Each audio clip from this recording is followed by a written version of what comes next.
Seberapa penting sih agama di Jerman? Lihat statistiknya dulu yuk. Sekitar 55% penduduk Jerman mengaku beragama Kristen, 5% Islam, dan 1% Yahudi, Hindu, dan Buddha.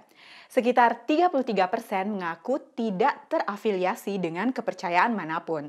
Di antara penduduk Jerman yang menganut agama Kristen, pembagiannya kurang lebih kayak gini. Sekitar 23 juta penduduk Jerman adalah umat Katolik, 21 juta Protestan, dan sekitar 2,5 juta adalah penganut denominasi Kristen lainnya. Good to wissen, terdapat perbedaan yang mencolok antara umat Katolik dan Protestan di Jerman, salah satunya secara geografis. Peta ini memperlihatkan persebaran agama di Jerman. Warna hijau mewakili wilayah dengan mayoritas penganut Katolik, warna biru mayoritas Protestan, dan warna merah mayoritas ateis atau tidak berafiliasi. Meskipun ini data dari tahun 2011, tapi polanya masih sama sampai sekarang. Agama Katolik di Jerman sudah ada sejak zaman Kekaisaran Romawi. Kamu dapat melihat bukti masa lalu Katolik di negara ini pada banyak katedral yang megah, seperti Katedral Köln, Trier, Regensburg, München, atau Aachen. Pada abad ke-16 terjadi titik balik dalam sejarah keagamaan Jerman, yakni reformasi Protestan yang dicetuskan oleh Martin Luther. Ia menerbitkan 95 tesis yang mengkritik aspek-aspek gereja Katolik dan merinci apa yang dilihatnya sebagai penyalahgunaan kekuasaan. Akibatnya, Luther dikucilkan dan bersembunyi di Kastil Wartburg, tempat dia menyibukkan diri dengan menerjemahkan Alkitab ke dalam bahasa Jerman dari bahasa Yunani dan bahasa Ibrani. Bagaimana dengan ketaatan orang Jerman terhadap agama mereka? Menurut data, kurang dari 10% umat Katolik dan hanya 3% umat Protestan yang pergi ke gereja secara reguler di Jerman. Kita dengar yuk apa kata pendeta Protestan Jerman tentang fenomena ini. Der Protestant an sich ist sowieso jemand, der nicht jeden Sonntag in die Kirche geht. So. Und trotzdem hält er sich zu seiner Kirche. Deswegen ist das auch gar nicht so ungewöhnlich, dass die Kirchen jetzt nicht so rasend voll sind. Apa yang akan hilang dari Jerman jika gereja tidak ada lagi? Ich glaube, unsere Gesellschaft würde etwas verlieren. Ein Ort, wo Menschen zusammenkommen können, ohne dass sie zu irgendetwas gezwungen werden. Und es würde natürlich auch eine Stimme der kritischen Reflexion führen.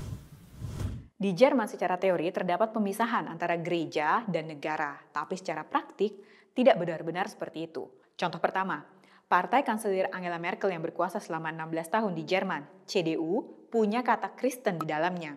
Contoh kedua, gereja menerima bayaran tahunan dari pemerintah.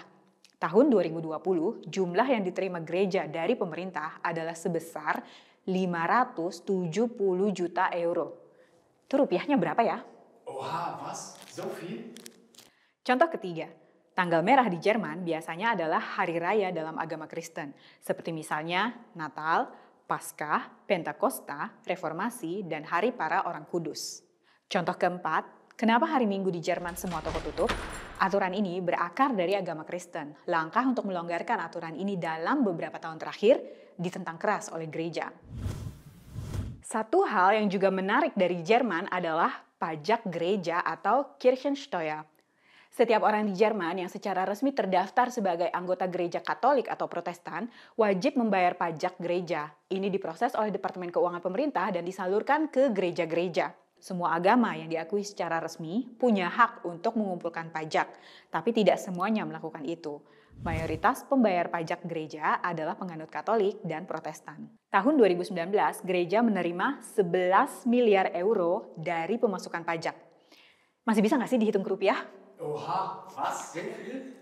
Kalau kamu nggak mau bayar, kamu bisa keluar dari gereja. Tapi keputusan ini akan memiliki dampak jika kamu ingin bekerja untuk gereja, ingin membaptis anakmu, menjadi orang tua baptis, atau menikah di gereja. Apa pendapat orang-orang di Jerman jika ditanya apakah gereja memiliki terlalu banyak pengaruh terhadap kehidupan masyarakat? Nein, das ist jedem selbst überlassen, wie er den Einfluss zulässt oder auch nicht. Ich bin selbst Agnostiker. Ich lasse ihn gar nicht zu. In manchen Fällen sage ich ja, zum Beispiel wie, dass mal sonntags die Geschäfte zu haben. Da finde ich ganz klar, dass man den Staat und die Religion trennen muss. Weiß ich nicht. Und ich glaube, also wenn, würde ich sagen, dass sie nicht ihre Macht so nutzt, wie sie nutzen sollte. Man sieht ja, dass die Politik sich nicht beeinflussen lässt, außer von der Wirtschaft. Und die Kirche versucht sich auch meiner Meinung nach rauszuhalten, überwiegend. Als Lehrerin würde ich sagen, ja, alles, was mit Feiertagen zu tun hat und wann wir frei haben oder nicht, spielt das noch auf jeden Fall eine Rolle. Aber so den Alltag persönlich merke ich das jetzt einfach nicht. Viele Aufgaben, die sonst der Staat, die Gesellschaft übernehmen müsste, übernimmt jetzt Kirche. Caritas, alle Institutionen, die damit zu tun haben, Kindergärten, die würden ohne Kirchen hier in Deutschland nicht funktionieren. Die kriegen vom Staat so viel Geld und dafür machen sie für die Deutschen ein bisschen wenig, aber sie tun auch viel auf der Welt. Also man unterstützt die dritte Welt und so weiter und so fort. Das darf man auch nicht vergessen. Sahabat DW, dari episode hari ini, informasi apa yang paling menarik untukmu? Tulis di kolom komentar ya. Terima kasih sudah nonton dan jangan lupa like, share, dan subscribe DW Indonesia. Sampai jumpa lagi di episode selanjutnya. Tschüss! Sorry.